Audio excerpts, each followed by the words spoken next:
दोस्तों सीधे सीधे ये बात कहनी गलत होगी कि नेपाल भारत में शामिल होना चाहता है, लेकिन बीते एक साल के भीतर नेपाल में जो भी एक्टिविटीज, जो भी प्रोटेस्ट और जो भी भारत को लेकर के समर्थन देखा गया है, इससे साफ पता चलता है कि नेपाल में भी एक ऐसी चिंगारी पनप रही है जो कि भारत के साथ जुड़ना चाहती है। अदरवाइज किसी दूसरे देश के अंदर भारत के उत्तर प्रदेश राज्य के मुख्यमंत्री श्री योगी आदित्यनाथ जी की तस्वीरें लेकर के क्यों हजारों लोग उनका समर्थन करते हुए प्रोटेस्ट पर उतरेंगे और अपनी ही सरकार के खिलाफ जाने की कोशिश करेंगे। और इसके पीछे वजह सिर्फ और सिर्फ एक है, और वो है कि नेपाल के अंदर रहने वाली majority Hindu population, that is 81.19%। और शायद भारत को भी इस चीज का अंदाजा बहुत पहले से था, इसीलिए भारत ने नेपाल के साथ ओपन बॉर्डर कर रखा है, यानी कि नेपाल के लोग आसानी से भारत आ सकते हैं, भारत के लोग आसानी से नेपाल जा सकते हैं। और ये कई ऐसी रिपोर्ट आज के इस वीडियो में हम आपको बताने वाले हैं, जिससे आपको भी इस चीज का पता चल पाएगा। तो आइए जानते हैं आज के इस वीडियो में क्या चल रहा है भारत के पड़ोस में म्यांमार, बलूचिस्तान,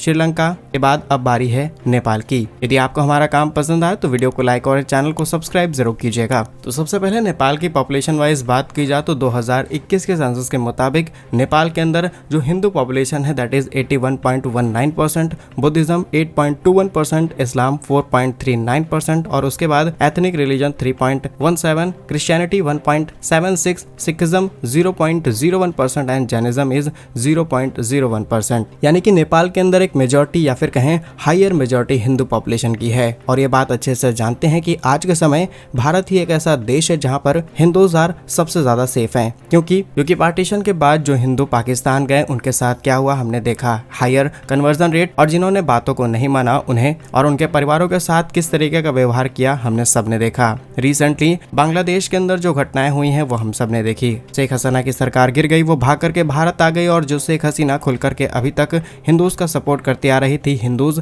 बड़े बिजनेस ऑपरेट कर रहे थे बांग्लादेश के अंदर, काफी बड़ी टेक्सटाइल इंडस्ट्री पर हिंदू पॉपुलेशन का कंट्रोल था, वो पूरी तरीके से लूज हो गया और लगातार उन पर हमले, उनके धार्मिक स्थलों पर हमले, हमारे मंदिरों को तोड़ना और तमाम ऐसी एक्टिविटीज, इन्हें शायद हम वीडियो में डिस्कस भी नहीं कर सकते हैं, वीडियोज आपने देखे होंगे, वो सब कुछ हिंदुओं के साथ हुआ। तो आज के समय जो हमारी पॉपुलेशन यानी हिंदू पॉपुलेशन है वो सबसे ज्यादा सेफ हमारे ही देश के अंदर मानी जाती है और हम सब ये चीज को देख रहे हैं। लेकिन नेपाल जिसने सेकुलरिज्म का सपोर्ट किया, इसकी वजह से नेपाल को अब बहुत ज्यादा नुकसान उठाना पड़ रहा है। नेपाल की रिपोर्ट्स के मुताबिक बीते 18-19 सालों में नेपाल को बहुत ज्यादा डैमेज हुआ, और वो डैमेज सिर्फ नेपाल के भारत के ओपन बॉर्डर के चलते नहीं हुआ कि नेपाल को तो हमने ऑलरेडी पूरा सपोर्ट दे रखा है, लेकिन दिक्कत हुई फॉरेन इन्फ्लुएंस से और फॉरेन फंडिंग से नेपाल के अंदर। अब नेपाल के अंदर ज्यादातर जो सरकारें बनी हैं उसमें आपको कोalition की गवर्नमेंट दिखेगी, कुछ इस पार्टी के नेता, कुछ इस पार्टी के नेता मिलकर के सरकार बनाते हैं, और एक समय पर मोनार्की भी थी, बट यहीं से सारा कुछ हमें चेंज देखने को मिलता है। दैट चेंज इज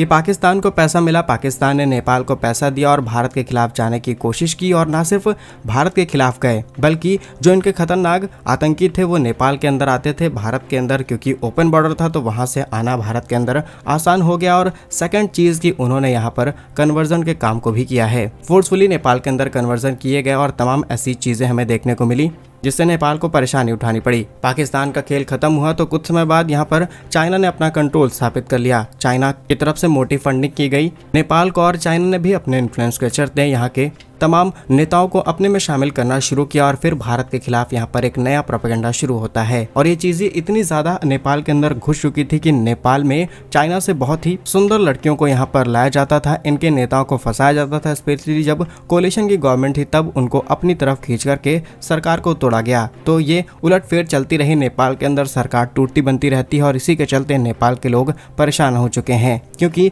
अनस्टेबिलिटी की वजह से ना ही देश की इकोनॉमिक ग्रोथ हो पा रही है और ना ही लोगों की personal growth, per capita income से लेकर के हर एक चीज में नेपाल को दिक्कतों का सामना करना पड़ा है। इसीलिए एक मेजॉरिटी पॉपुलेशन जो कि ऑलरेडी हिंदूज हैं, दे आर ट्राइंग कि हम भी क्यों ना भारत की तरह हो जाएं और एक सिंगल आइडियोलॉजी के साथ जिएं जो कि हमारी ओवरऑल इकोनॉमिक डेवलपमेंट में हेल्प कर पाए। अब एक और कमाल की बात आपको बताते हैं कि जो चाइना वेस्टर्न वर्ल्ड को सपोर्ट नहीं करता, वो उस मामले पर वेस्टर्न वर्ल्ड का सपोर्ट करना शुरू कर देता है जब नेपाल के अंदर पश्चिमी देशों का कल्चर बढ़ने लगा। पश्चिमी देशों के कल्चर बढ़ने की वजह से वेस्टर्न वर्ल्डों ने भी यहाँ पर काफ़ी ज़्यादा अपना पैसा लगा करके अनस्टेबिलिटी क्रिएट कर रखी भारत को परेशान करने के लिए और पैरेलली चाइना को भी परेशान करने के लिए।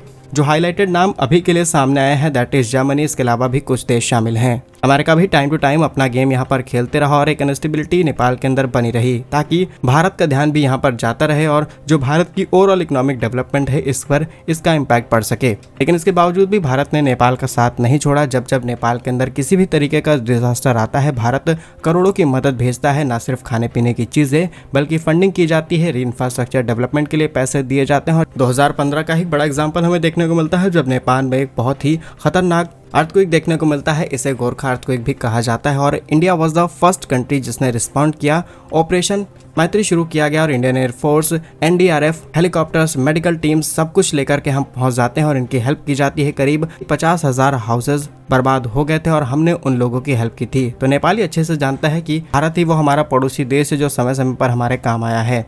इसके अलावा कुछ बड़े एग्जांपल्स भी आपने देखे होंगे। जब भारत के अंदर राम मंदिर तैयार किया गया तब भी नेपाल का फुल सपोर्ट भारत को मिला।